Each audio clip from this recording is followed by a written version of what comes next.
লা ইলাহা, এই লা ইলাহা, আরো জোরে বলুন লা ইলাহা, লা ইলাহা, লা ইলাহা। এই দিবানিশি মনরে আমার আর দিও না যন্ত্রণা, দিবানিশি মনরে আমার আর দিও না যন্ত্রণা। দয়াল নবী ডাক দিলে যাইব সোনার মদিনা। লা ইলাহা, এই জবান খুলে লা ইলাহা, লা ইলাহা ইল্লাল্লাহু মুহাম্মাদুর রাসূলুল্লাহ সাল্লাল্লাহু আলাইহি সাল্লাম। যুবক ভাইরা আমার ভিতরে বসে পড়ি, যুবক ভাইরা আমার ভিতরে বসে পড়ি আমার বাজান। বাইরে ঘোরাফেরা করবো না গো বাজান, ভিতরে বসে পড়ি, সুন্দর করে বসে পড়ি। ক্যামেরা ভিডিও করা হচ্ছে বাজান, হাজার হাজার ফেরেশতারা আমাদের চারিদিকে ক্যামেরা দিয়ে ছবি তোলা শুরু করেছেন বাজান। আমরা বাইরে ঘোরাফেরা না করে ভিতরে সুন্দরভাবে বসে পড়ি, সব ভিতরে বসে পড়ি বাজান। সোনার ভাইরা আমার, দয়ার নবী, রহমতের নবী আমার, মায়ার নবী সাহাবী আবু বকরকে বললেন, ওসমানকে বললেন, তোমরা জলদি যাও রে, আলকামারের মুখে একটু কলেমা পড়ায় আসো। আলকামার কলেমা কেন পড়তে পারে না, তওবা কেন পড়তে পারে না? সোনার বন্ধুগণ আমার, এইবার আবু বকর, ওসমান, গনি, ওমর, ফারুক সকলেই চলে গেলেন বাজান রে। আলকামারের সামনে হাজির হয়ে যায়, কিন্তু আলকামার কলেমা কিন্তু পড়তে পারে না, কলেমা কিন্তু মুখে উচ্চারিত হয় না। দয়ার নবী, মায়ের নবী চিন্তায় পড়ে গেলেন। আলকামার কোনোদিন নামাজ ছাড়ে নাই রে বাজান, কোনোদিন রোজা ছাড়ে নাই, দান খয়রাত করেছিল, কোনোদিন খারাপ কাজ করে নাই। আলকামারের এমন অবস্থা হলো কেন? নবী আমার চিন্তায় পড়ে গেলেন। নামাজ পড়েছে, রোজা রেখেছে, দান খয়রাত করেছে, সব কিছু করেছে, কিন্তু মৃত্যুর সময় জান বাইর হচ্ছে না, কলেমা নসিব হচ্ছে না বাজান। আমার গভীর মনোযোগ করে শুনি, ভালো করে শুনি। অত সোজা না। বৃদ্ধ মা ঘরে বসে আছে, খবর নাই, পাঁচ ওয়াক্ত নামাজ পড়ি, মহল্লা আমার দাওয়াত করে খাওয়াই, সামনে ঘটনা বাজান আমার। বন্ধুগণ আমার, এইবার দয়ার নবী, মায়ের নবী চিন্তায় পড়ে গেলেন। প্রভুর দরবারে হাত তুলে দোয়া করে, মালিক রে,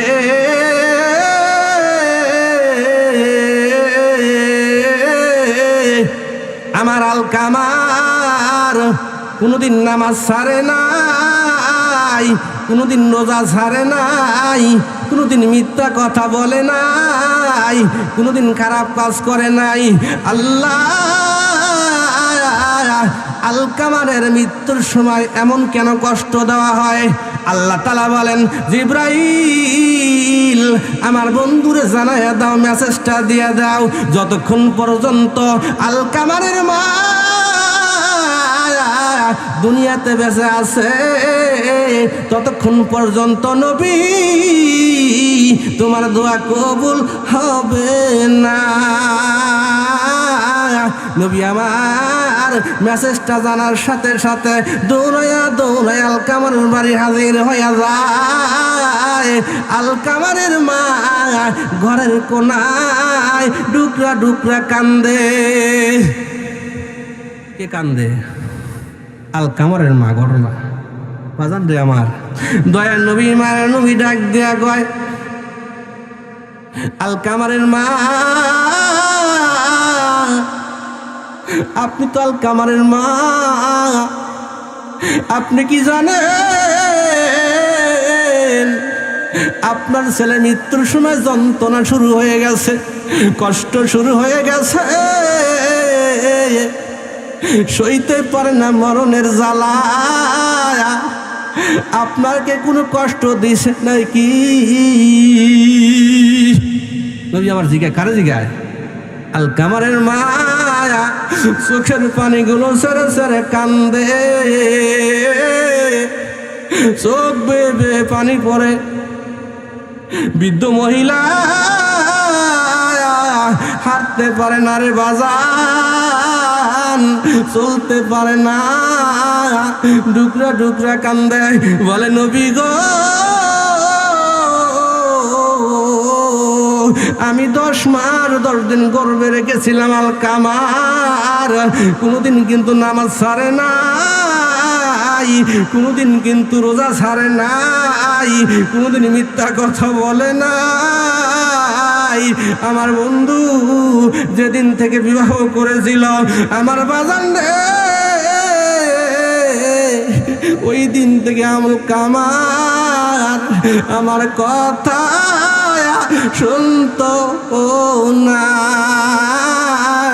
আমার আলকামার আমার কথা শুনতো না, আলকামার আমারে সম্মান করে নাই। আমি মা দুখুনি, মনে মনে কষ্ট পাইছি। আমার কষ্টটা আল্লাহ তাআলার দরবারে কবুল হয়ে গেছে।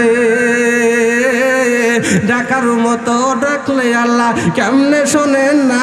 বান্দা ডাকতে জানো না রে, বান্দা ডাকতে জানো না। ডাকার মতো ডাকলে আল্লাহ কেমনে শোনেন না?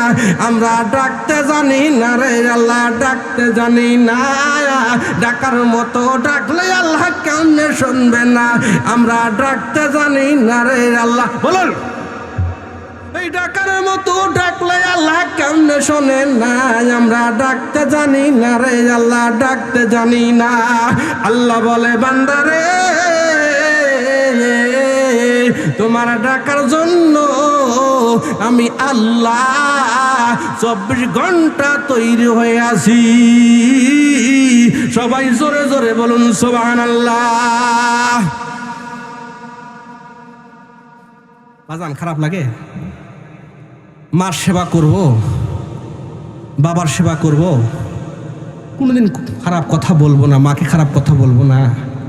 যদি চোখ রাঙায় কথা বলি, আল্লাহ নবী বলেন সাথে সাথে তোমার জাহান্নামের আযাবের ফেরেশতা নাজিল হয়ে যায়, তোমার সমস্ত ইবাদত বন্দেগী নষ্ট হয়ে যায়। বন্ধু আমার কথা বলতেছিলাম আমার বাজান, এইবার নবী আমার বলে আপনার ছেলে মৃত্যুর সময় কষ্ট শুরু হয়ে গেছে। আপনার ছেলে যদি মাফ না করে, আপনার ছেলে মারা যাওয়ার সাথে সাথে আপনার কবরটা জাহান্নামের আগুন হয়ে যাবে। আপনার ছেলের কবরটা জাহান্নামের আগুন হয়ে যাবে। কিন্তু জনম দুঃখী মা ডুকরা ডুকরা কান্দে, মনে বড় কষ্ট, মনে বড় আঘাত। জনম দুঃখী মা চোখের পানি ছেড়ে ছেড়ে কান্দে। জীবনে সব কিছু করছে কিন্তু মাকে ভালোবাসে না। শেষ মুহূর্তে কখন থেকে, এই যুবক কখন থেকে? বিবাহ করার পর থেকে সাবধান হয়ে যায়। বিবাহ সবাই করছি বাজান, কিন্তু মাকে ফেলে দিয়ে স্ত্রীকে এত ভালো বাসবো কিন্তু মার অনুমতি নিয়ে, বাবা মার খেজমত করে। বাজান রে আমার, এইবার আল্লাহর নবী বলে আবু বকর রে, ওমর ওসমান, ওমর ফারুক, লাকড়ির ব্যবস্থা করো, কাঠের ব্যবস্থা করো। আলকামারকে দাফন করা যাবে না, আলকামারকে দাফনও করা যাবে না। আলকামার যদি দাফন করা হয়, ওই কবরটা আগুনে জাহান্নামের ঘর হয়ে যাবে। কবরটা জাহান্নামের ঘর হয়ে যাবে, জাহান্নামে জ্বলতে হবে। আবু বকর কাঠের ব্যবস্থা করো, তারপর তুমি লাকড়ির ব্যবস্থা করো। আলকামারকে আগুনে আগুনে পুড়াইয়া দেওয়া হবে। বলছেন, আল্লাহ নবী বলছেন বাজান, এইবার যখন কাঠের ব্যবস্থা করা হইল, লাকড়ির ব্যবস্থা করা হইল, এইবার যখন আলকামারে আগুনের সামনে নিয়ে যাওয়া হবে। কার সামনে? আগুনের সামনে নিয়ে যাওয়া হবে।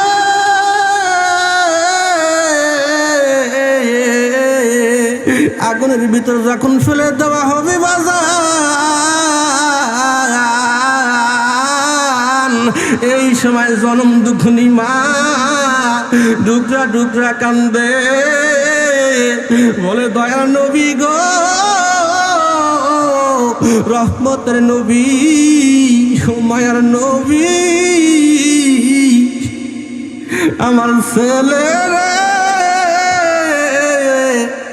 আগুনে ফেলে দিবেন না। শোনো বলেন, নবী আমার সন্তানকে আগুনে পুরাইয়া দিবেন না নবী গো,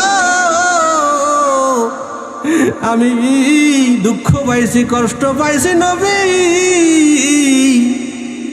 আমার সন্তানরে আমি সব মাফ করে দিলাম, আমার সন্তানকে আগুনে পোড়াইয়া দিবেন না। সবাই জোরে জোরে বলুন সুবহানাল্লাহ। জনম দুঃখনী মা যদি কষ্ট দেন বাজান, মা যদি মনে মনে কষ্ট পায় রে বাজান, আপনার এই অশোনা কোনো লাভ হবে না। নবীর দরবারে আবু হুরায়রা দৌড়ায় দৌড়ায় যায়, নবী গো, আমার মা আমার অনেক মারা মারছে, ও নবী আমার পিঠটা দেখেন গো নবী, আমার চাবুক দিয়া মারছে নবী, আমি আর জামা পরতে পারি না রে নবী। রহমতের নবী বলে, আবু হুরায়রা রে, মায়ের বিরুদ্ধে আমার কাছে কোনো অবজেকশন নাই। সুবহানাল্লাহ বলেন। মা দুঃখনী এত চাবুক মারছে, পিঠটা চাবুকের আঘাতে দাগ লেগে গেছে, রক্ত জমাট বেঁধে গেছে, জামা পড়তে পারে না। দৌড়াইতে দৌড়াইতে নবীর কাছে গেছে, নবী গো আমার পিঠটা দেখেন, নবী আমার মা কেমন মারা মারছে। ও নবী জামাটা পড়তে পারি না নবী, আমার মা এত মারা মারছে নবী, আপনি একটু মার জন্য দোয়া করেন নবী। ও নবী আপনাকে ভালোবাসি নবী, আপনাকে মহব্বত করি নবী, এই অপরাধে আমার মা আমারে কত আঘাত করছে নবী। নবী বলে, আবু হুরায়রা রে, আমি তোমার মায়ের জন্য দোয়া করে দিলাম, দৌড়ায় দৌড়ায় যাবি, তোর মা তোর জন্য অপেক্ষা করবে, আমার হুরায়রা কোন সময় বাসায় আসবে। এত মারা মারছে বাজায়ান, ঘরের দরজা বন্ধ কইরা আবু হুরায়রার মা চোখের পানি ছেড়ে ছেড়ে কান্দে, এত মারা মারলাম রে গাইবান্ধার মানুষ, ভালো করে শুনুন, আমি গাজীপুরি বলে গেলাম, কোনোদিন বাবারে কষ্ট দিব না, কোনোদিন মা দুঃখিনীর কষ্ট দিবা না, তোমার জীবনে অভিশাপ নেমে আসিবে, তোমার জীবনে কোনো রহমত হবে না। বাজান যদি কোনো অন্যায় করে থাকি বাজান, আমি হাত ধরে ক্ষমা চেয়ে নিবেন বাজান, মার কাছে যাইয়া ডাক দিয়ে বলবেন, ওগো মা অন্যায় করেছি মা, তুমি আমার মাফ করে দাও, আর জীবনে তোমারে খারাপ কথা বলবো না কোনদিন মা, তোমারে আমি বকা দেব না। মা দুখুনি হাতটা বাড়িয়ে দিয়ে বলবে, সন্তান রে আমার বুকে আয় না, আমার বুকে আয়। আমি মা থাকতে পারি না, আমি মা, আমি রইতে পারি না। আল্লাহ বলেন মা দুখুনি যদি হাত তুলে চোখের পানি ছাড়ে, মুহূর্তের মধ্যে আমার আরশে মার দোয়া পৌঁছায়া যায়। শোনা বলেন।